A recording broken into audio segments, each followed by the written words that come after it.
Our MC is John Morris, class of 1983, so give it up for a Wittenberg alum. John is the pastor of Prince of Peace Lutheran Church in Dublin, Ohio. Anyone from Dublin? Area? All right.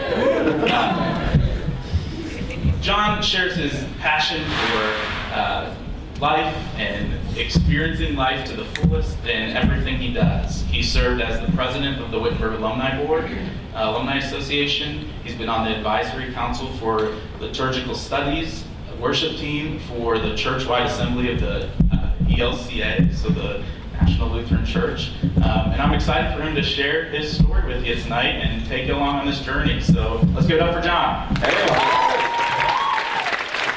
Friday night. How often do you see a pastor working on Friday night? You know, usually it's Sunday morning, it's a half day, right? I am a 1983 graduate of Wittenberg University. Is that a little bit loud? It's a little bit like in your face. Is this better down here? How's it now? That actually sounds like it's not buzzing your head off, right? 1983 graduate. When I was here, I played the tuba in the symphonic band, which always sat when they played. But I had this idea when I was here. I'm still getting some feedback here, aren't I? Anyways, I had this idea. What if we were to do, you know how they do Script Ohio over in Columbus? What if we were to do Script Wit? And then I played the tuba, I could dot the I in Script Wit. Or cross the T's.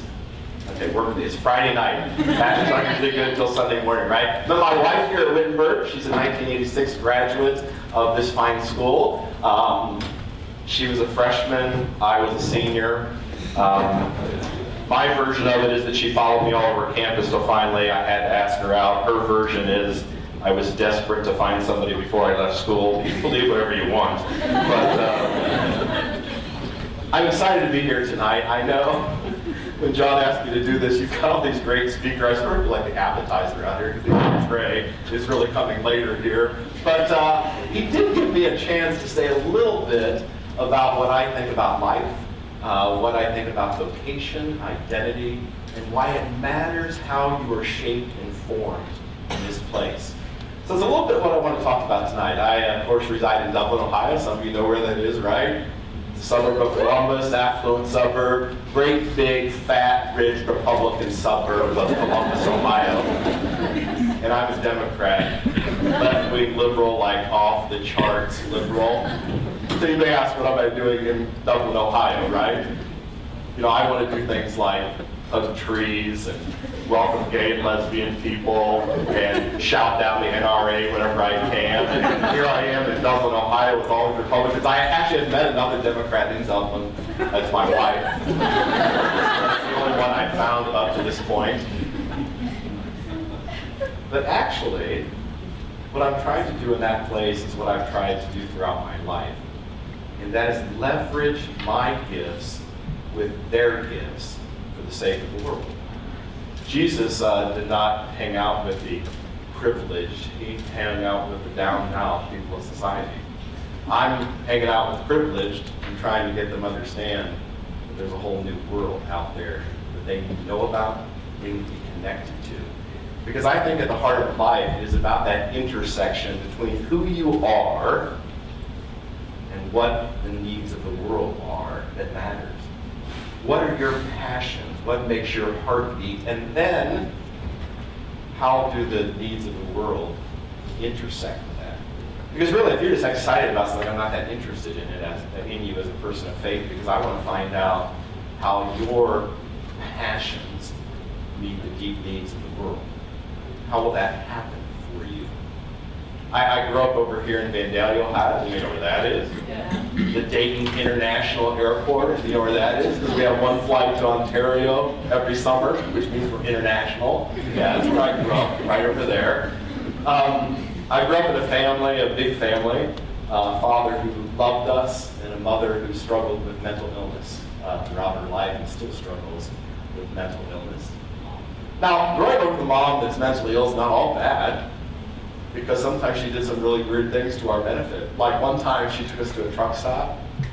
I know you'd rather go to an Apple store or a mall or something like that, but you know, as a 9-year-old, truck stops are pretty cool because you know they have those model trucks and they have mud flaps. And then they have those air fresheners and all those cartoon characters. It was cool for a 9-year-old to go there. She said, buy whatever you want. So we went, we just bought everything. I had 3 brothers, we just bought all this stuff. We carried it up, set it on the counter.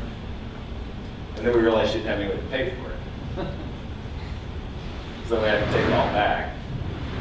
Then one time, after my parents were divorced, my mom decided it'd be good for the 2 of us to take a trip to Florida, as in across state lines without my father's knowledge. Took me down to Florida. I went to Disney World for 2 days. Dad didn't know where I was. We went up to, you know where they have those real live fake mermaids at Waikiki Beachy or something like that? We went there, we had a great time, and then I ended up in a restaurant, and all of a sudden she wasn't around, and the police came in, and then a few hours later, my aunt and uncle came over from Tampa to pick me up and take me back home. It was then that I sort of knew that I wanted to try to help people. I don't think I was going to be able to help her, to be honest. I was a son, I was young, she was a mom, you sort of listened, you did your but I didn't think I was going to be able to help her, but that's when I got the idea that I have to use the gifts I have to help other people. And so I got involved in the church. I became a pastor of the church. And so that's now what I do.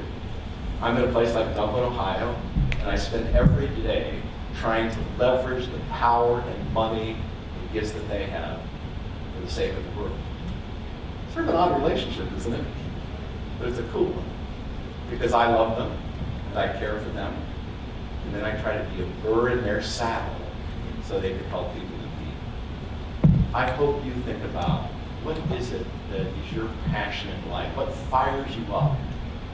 And then find a way to take that out into a world that desperately needs your help, your care, your love, and your support. So that's what tonight's about. Sort of tapping into all of those things